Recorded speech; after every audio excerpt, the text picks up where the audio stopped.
the center of politics in Kigali. Most government happens there, and in the rural areas, although there are small provincial political networks, there's nothing major. And so they don't have that focus on politics that the urban stations did. In the urban stations, most of the story ideas come from the government because the government pretty much controls a lot of the aspects of society. Radio Rwanda, which is the government-owned station, is the major source of news for just about everyone, including other radio stations. So one journalist that I talked to that worked at Radio Rwanda said if the government sends an invitation or a press release, we have to go cover that story. And another journalist that worked at another station said, oh yeah, we talk to journalists all the time from Radio Rwanda. We talk to them about what they're covering, and then we all go cover it together. And he stressed that the stations in Kigali were not competitive with each other and that they often shared story ideas. But what this means is when a story idea begins at Radio Rwanda, it's likely from the government, and then it is passed on to other journalists and other areas. But in the rural areas, they don't have that kind of access to the government because there's really no government there. One journalist talked about how a politician from Kigali visited his province once, and it was news for several days because they'd never had a politician visit his town, which was pretty remote. Mostly, journalists told me that they use government sources, especially in Kigali. And that means that government sources, if they're using government sources, they're attaching government frames to stories. So the government sources are saying, oh, this is a great idea for the people involved. And this is partly an issue of access, and it's also partly an issue of culture. A lot of journalists that I talked to said that people tend to be private and they didn't want to give their opinions to the media, and they didn't feel comfortable talking on the media. And this is a mistrust of the media, and media literacy is a really big challenge. A lot of people don't really understand how to use media. One journalist that I talked to said that they had trouble getting advertisements because small businesses thought that only large businesses advertised on radio, which means they also have a revenue problem when it comes to that idea. I found that censorship really happens on two levels. There is certainly government censorship. The past history of the hate media, the government has enacted strict laws to keep hate speech from making the airwaves again. And the government's been accused of using that power to keep journalists from criticizing the government. But the other level of censorship that I found was self-censorship by the journalists because they're keenly aware of the role that the media played in the genocide. So they realize the power of the media to cause problems and to kind of fuel tensions, and they don't want to be responsible for that as well. So it creates a chilling effect for these journalists, and they're certainly very careful when it comes to reporting on certain issues. There have been many changes for the good, although there are still a lot of challenges that face journalists.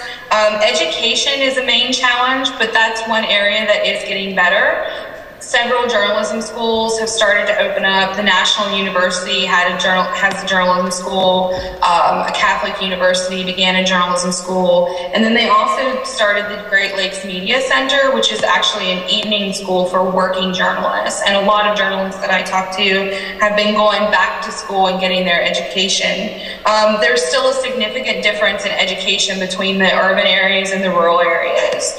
And this may actually grow in the coming years because the National University's School of Journalism recently moved to Kigali, and in the past it was in the southern province. Resources are tough everywhere. It's worse in the rural areas, but resources are still an issue along with pay. However, there are some new developments that are pretty exciting, including the development of online media. And a lot of people now have access to the internet through their cell phones and through their smartphones, and more people are getting access to online media, which actually isn't as regulated as the print journalism and the radio journalism is.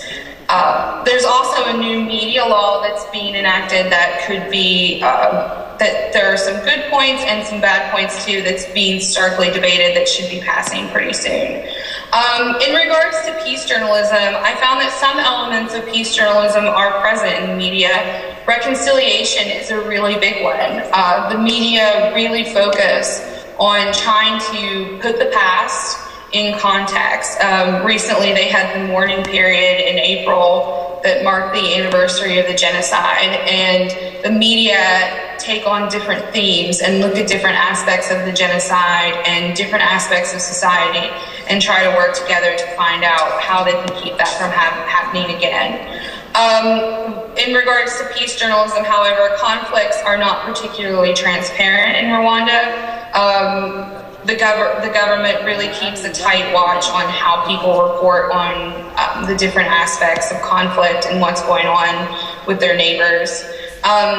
One other really great development has been community radio, the community radio stations that I talked about, and also a nonprofit community radio station that has started producing sort of like soap operas that are both educational and entertainment, and they are gaining a wide audience. They've also taken those out to where they're doing live town halls and interacting with the public. For this study, I didn't look at content or audience. I mostly talked to journalists, but I think that it could be used as a foundation for future research. And I think what's important is to realize the good things that are happening and to figure out a way to capitalize on those good things and make sure that instead of always focusing on the negative aspects, to focus more on the exciting new developments such as online media and looking at what's been working and to find ways to use that to expand on other parts of society and media. So figuring out what they need to do to overcome some of the challenges and the obstacles that they face. And I also think that this research is certainly transferable to other societies that are facing issues with conflict and figuring out ways to use the media, because the media are a particularly powerful voice in any society, and figuring out ways to incorporate elements of peace journalism or any other model that can kind of promote the media's role in making peace and compromise, I think is really important. So with that, I will hand it over to Dr. Howard, and I'm very sorry that I have to go teach a class, so I'm going to be leaving you now, but thank you so much for having me this morning.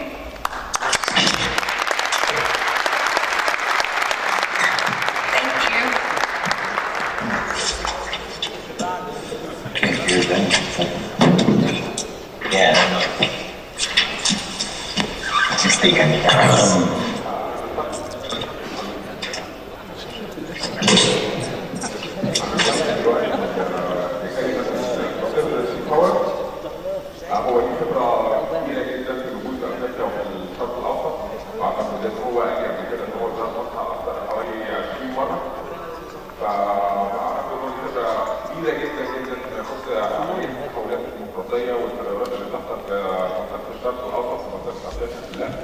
فدعونا نستمع لهذا البروفيسور القدير الدكتور حوار.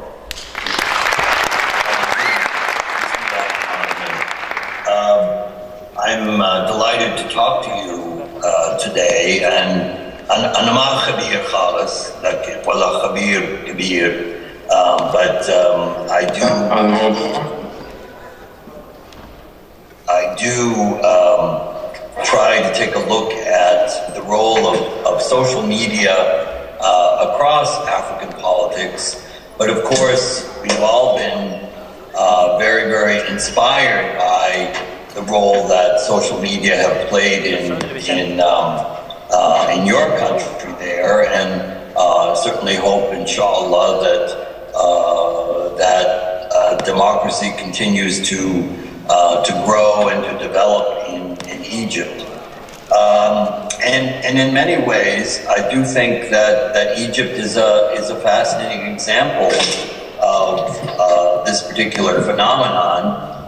Because as I compare it to the other African examples I'll mention briefly today, I think at the bare minimum, you in Egypt at least have very, very defined positions from the different political orientations that are available in the public sphere, and that Egyptians seem to have multiple choices when it comes to real ideological differences in politics. These other examples that I'll talk about to some extent, Kenya and Ghana most specifically, the politics are largely about personalities, which also has an interesting connection to play with social media. I think that the social media do highlight people's individual personalities, and people can put pictures up and show off and make a bit of an entertaining kind of outreach to prospective voters. It'll be interesting to see how this develops into the future if the various politicians take social media a little more seriously and not just use it to say, I'm handsome, I'm beautiful, and here I am, and vote for me, but also here are the specific issues that I represent and that I want you to take an interest in and come join me in my political orientation and to help me win this particular election, whatever level of politics it is. But talking first about the recent election in Kenya, which was just last month, of course, the social media have played a extremely important role there, both internally to Kenya, as well as Kenyans reaching out and talking to the Kenyan diaspora and people who are outside the country and whatever influence they might have in helping to direct the political campaigns. The participating political parties use social media such as Facebook and Twitter to sell their agendas and to move voters from citizens of Kenya, particularly Raila Odinga and now President Uhuru Kenyatta both had massive Facebook following in Kenya, and they used their staffs did a considerable amount to update these Facebook pages and to react to people who were joining either candidate on their Facebook pages. But of course, in these cases too, we don't always know who exactly is participating, and a lot of opposition types of things pop up as well. But there is some degree of control there that people can just kick off if somebody is using Facebook for either illicit statements or ones that the politician feel are untrue and so forth. So there's a whole sort of method developing among politicians who use the social media in these African electoral campaigns. It'll be interesting to see how that develops. At the same time, I think it's interesting to observe how social media are being used for civic education, i.e. by the ostensibly nonpartisan electoral commissions that exist in these various countries. These independent electoral boards have been using social media to educate the public on where to go to vote, how to vote, what the selection process is, what changes might be taking place on the ballots, what the ballot looks like, and what to expect when you get to the voting place. So I think the civic education function of social media will play an increasingly a large role as well. The Twitter account in Kenya of the Independent Electoral and Boundaries Commission had, an enormous number of followers, and Twitter has become a very, very important form of social media in Kenya.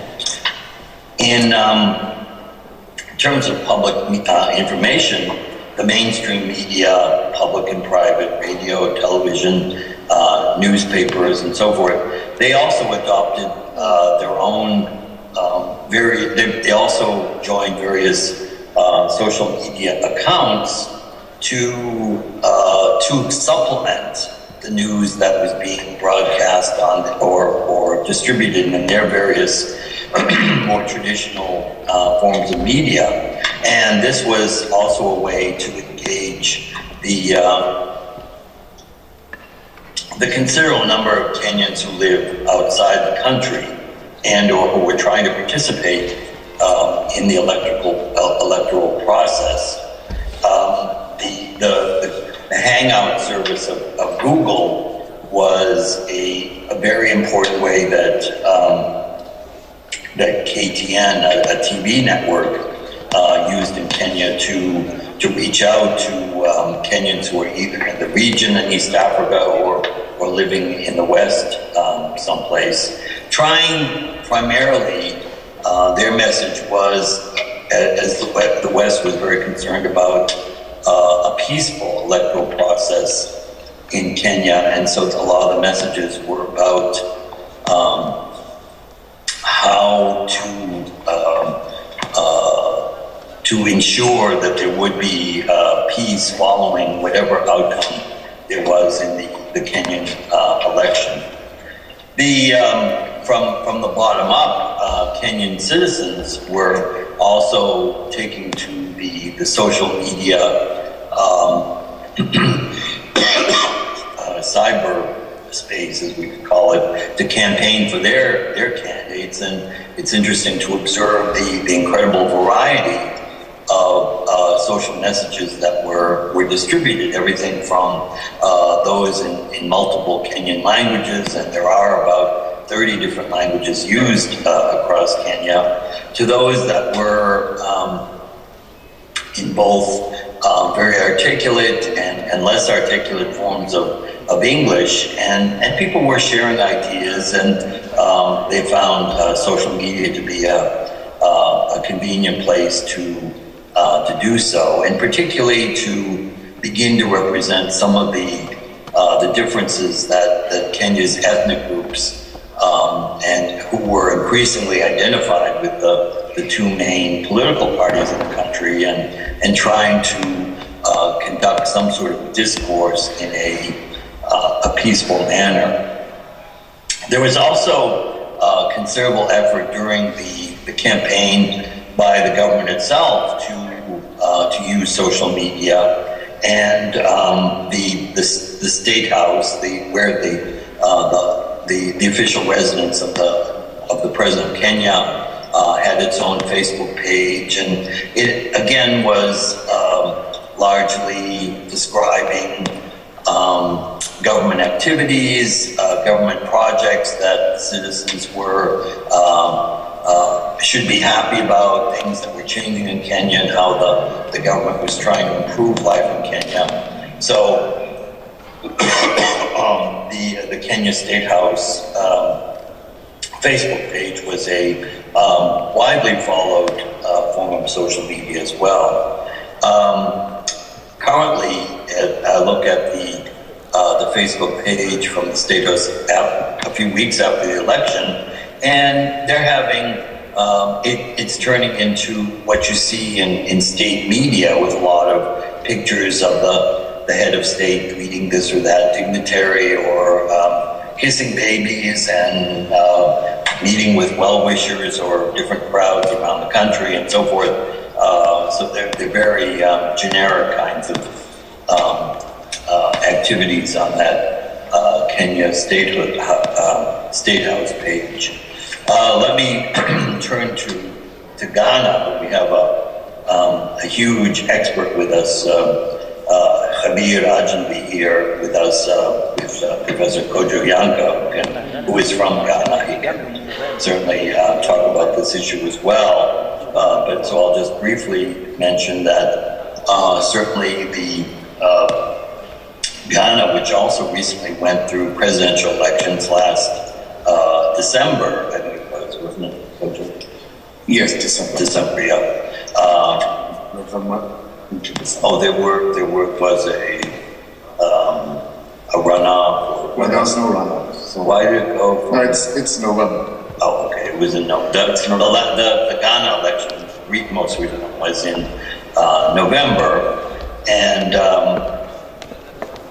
the latest statistics I found is that there are approximately 1.5 million monthly users of Facebook in Ghana, which makes it number 74 in terms of world rankings of Facebook use by country. Both of the major political parties in the most recent election had a variety of uses for social media in these 2012 elections, including YouTube and Twitter and Facebook and WhatsApp and the whole mobile phone type of application. And campaign messages were constantly posted on these social media sites, and considerable amount of money was spent by both parties on advertising in every form of media that they could find in Ghana. I think another interesting issue is that there was, of course, concern for fostering free, fair, and safe elections in Ghana, and that was an important message of the various social media